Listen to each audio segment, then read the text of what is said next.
Now, two Democrats and a Republican are leading in early returns in California's crowded primary for governor. And as primaries have also been taking place across the United States for a number of races later this year, including the midterm elections. California, though, really in the spotlight, with candidates vying to reach the November runoff to elect a successor to Governor Gavin Newsom. Also in Los Angeles, the embattled Mayor Karen Bass seeking a second term. She is facing a challenge from a Trump-endorsed reality TV star, Spencer Pratt. Well, let's bring you up to date with all the latest. I'm going to talk to our correspondent Wassim Cornet, who joins us from Los Angeles, and here on set with me as well, our international affairs editor Philip Turle. We're going to start with you, though, Wassim. Let's start off with that governor race for California. What's the latest? It's 1 o'clock in the morning now there, I think. Yeah, hi, Stuart. Listen, the first thing you have to know about this governor's race is that it's the first time in a long time that California has had a governor's race without an established dominant political figure on the ballot. A lot of Californians have discovered these names over the past few weeks and months because many of them have been unknowns. A whopping 61 candidates in a very crowded field because Gavin Newsom is term limited. He's been governor since 2019, gained a lot of national stature as the governor of California, but has to now cede the position to somebody else. But I won't ask you to remember the 61 candidates. There are only 3 right now that really have a chance to advance to the runoff in November. You've got Steve Hilton, the Republican, who is currently in the lead, a little over a quarter of the vote right now as things currently stand. He is a former advisor to British Prime Minister David Cameron, a naturalized American citizen who became an American commentator on Fox News. He paid tribute to the most recent Republican governor of California, also a naturalized American citizen, Arnold Schwarzenegger. He said that the California needed change, and he has really campaigned on the fact that, according to him, California has become not affordable and dysfunctional because of a Democratic rule. The other 2 Democratic candidates, you've got Javier Becerra. He's sort of portrayed himself as the establishment candidate, a former attorney general of the state of California. He served as Secretary of Health under Joe Biden. He's positioned himself as sort of being the only person who can stand up to Donald Trump. And then the other Democrat, Tom Steyer. He is a billionaire climate activist, funded much of his campaign with his own money, supporting very much significantly progressive policies. But one thing we have to note for California is that they operate with a jungle primary system, a top two primary system, where essentially, regardless of your political affiliation, Democrat, Republican, Independent, other, you are all competing on the same ballot. So regardless of the party you belong to, you might end up in the runoff in November, but results will likely take a while. California counts ballots even if they arrive after Election Day. It could be Wednesday, Thursday, Friday, as long as they are postmarked on Election Day. And so if the race is close, whether it's the governor's race or any other race in the state, full results might take days or even weeks.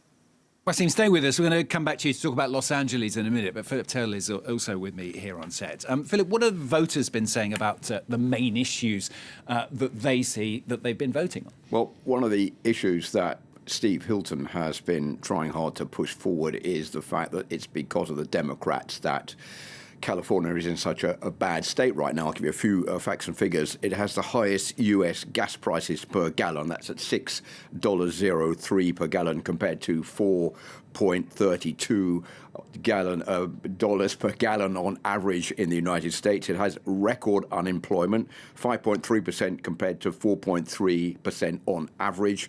The median home price in California is $854,000. That's twice the national average. And there are 180,000 people who are homeless, many of them living on the streets or in tents, some of them who lost their homes as a result of the fires in California, who haven't had their homes rebuilt since then. So there's a lot of criticism about the way the Democrats have won the state, particularly from the Republicans. But there is another argument being put forward, which is, well, all of this is happening because of Donald Trump, because of Donald Trump's war in Iran. That's why gasoline prices have gone up, because of Donald Trump's tariffs on goods. That means that life has become generally more expensive. expensive. That's why the Democrats are saying we don't really want to have a Republican governor come into California. It would be better if it stayed in the hands of the Democrats, because they would be the first ones if they take office, and if there is a Democratic president in the form of Gavin Newsom next time round, that will be good news not just for California but for the rest of the United States. And there is one issue which has sort of divided the Democrats and all of that, and that's a fuel tax on billionaires of 5%. The more traditional Democrats have opposed this, but the progressive Democrats have supported it. That's why I think there would be more relief in the Democrats' camp if there were in the runoff a Democrat opposite a Republican, because that would bring on board the Democrats' hope. All of those who are Republican but are against Donald Trump, they may support the Democratic candidate. If there were two Democrats in the runoff, that would end up being a spat between those who stand up for one issue compared to those who don't stand up for it on the other side, and that would split the Democratic camp. So that's more or less where we are right now with the issues that are on the table. Of course, we still have quite a time to wait now before we know exactly who is through. Well, let's go back to Wassim, to where you are, in fact, there in Los Angeles, Wassim, because the unusual race there in Los Angeles with Karen Bass's unpopularity opening up a path for a rather unlikely challenger. Yeah, absolutely. And it's drawing a lot of attention, not only locally, of course, because it is the second largest city in the United States, but also nationally and internationally for a number of reasons. Because, as you mentioned, there is an unlikely challenger. He is Spencer Pratt, the Republican candidate, although he's a registered Republican, but not even running as a Republican candidate. A former reality star from the hit TV show The Hills from MTV.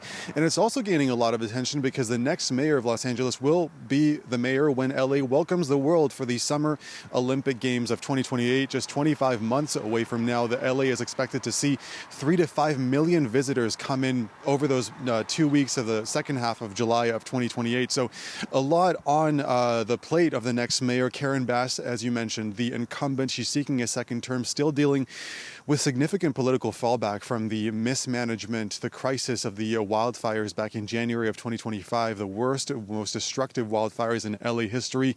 She's also received a lot of criticism with her handling of the homelessness crisis, although statistics do suggest that homelessness is down, has dropped since her mandate started almost 4 years ago. And yes, Spencer Pratt, he is an unlikely candidate, the Republican candidate. He essentially entered the race after his home burned down, his parents' home burned down in the Palisades fire last year. He says he was not destined to enter politics. He says that when he had that horrific experience of having his home burned down, he decided to look into how the city was managed and realized, he said, that he needed to step in.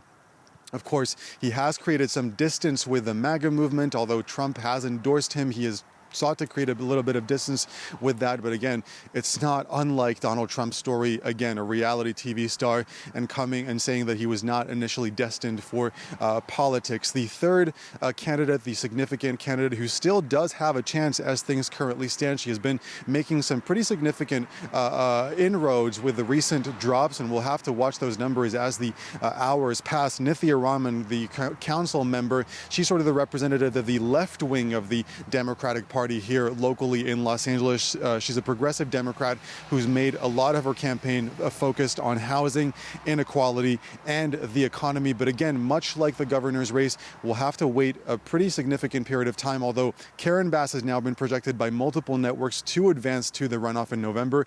It is still anyone's guess whether it will be Spencer Pratt or Nithya Raman who will face off with her in November. A reminder that in 2022, when she was elected the first woman and black woman mayor of Los Angeles, the race was only called 8 days after Election Day. So patience certainly necessary for supporters of either candidate tonight. Just one other thing that we should talk about as well, Wassim. The Supreme Court on Tuesday validated a plan by Alabama to redraw an electoral map that had facilitated a black majority district. Democrats in California, they vowed to redraw an electoral map to offset Republican gerrymandering elsewhere. I mean, will the Supreme Court decision affect that then? Yeah, this was really a movement that began last year with the Republicans in the state of Texas essentially deciding unilaterally to redraw their congressional district map to favor the Republican Party in the next to gain more seats in the House of Representatives in the next midterms, which is this November in 2026. And the Supreme Court decision on Tuesday essentially fits the pattern over the past couple of years that the Supreme Court is more and more reluctant to intervene in these partisan efforts, Republican or Democrat, to redraw electoral maps. And essentially that encourages partisan efforts to redraw those electoral maps. And so that's what California did last year. It submitted to its voters Proposition 50 because California has had for many, many years now an independent redistricting commission to ensure that there is no partisan involvement. California Democrats essentially said, hold up, Republicans in Texas are doing this. There are rumblings of other states doing this. Now Alabama, again, getting their decision validated by the Supreme Court. We have to act as well. So they submitted to voters Proposition 50, a request to bypass the Independent Redistricting Commission to redraw their own electoral map, which was approved by voters last year. That is what they have now done. And so we'll have to watch for the next few days or so what these primary results suggest, because there are a number of districts that have been redrawn with the intent of giving Democrats the edge and helping offset some of those gains elsewhere in the country. But party strategists have been concerned because, as I mentioned earlier, it is a top two primary system, and party strategists in the Democratic Party are concerned that in some of these races, and we're seeing some results that might lean in that direction, that the Democratic vote was diluted, was split, and that it would allow two Republican candidates to advance to a runoff in November. So still pretty early right now, but that is the main concern as we enter the early hours of Wednesday morning here in California. Yeah, Wassim, we'll let you get off to bed. Thanks very much for staying up for us. Wassim Cornet joining us there live from Los Angeles. Philip Turle is still with me here in the studio there. Philip, let's just sum the whole thing up, if you like. Of course, everybody's keenly interested in all of this because of those midterm elections. They're coming up in November. I mean, we don't have the final results yet, but where is the whole picture leading us as we head into the midterms? California's not the only place where there have been elections. Montana, New Jersey, New Mexico, South Dakota, and also in Iowa, which is quite an interesting election to look at because there are hopes by the Democrats they're going to flip a seat there and take a state that could be a big influence for the Republicans if they keep it in keeping their majority in Congress or the Senate majority. So that's why this is an important election there. The Democrat Josh Turek is also an interesting candidate there.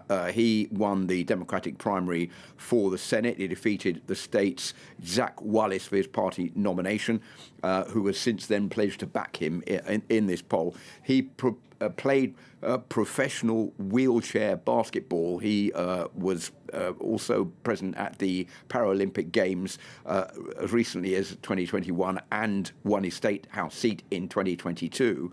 So he is the man everyone is watching. Will he be able to pull this off and become in charge of the state, or will he be beaten by the Republican Ashley Hinson, who's been endorsed by Donald Trump? What is expecting to happen right now is if these two get through to second round is that there will be an onslaught by the GOP, by the Republican Party, against Josh Turek, because, as I said, they're worried that this could cost them their seat there, and that could have an impact on the upcoming presidential elections in the United States. But the Democrats feel hopeful that they could win for several reasons. First one is that there are high prices, pretty much the same reasons we were talking about in California. High prices, lost manufacturing jobs, shuttered healthcare facilities, and a struggling agricultural economy. They all hope that this will help the Democrats take the seat in Iowa. So watch this space.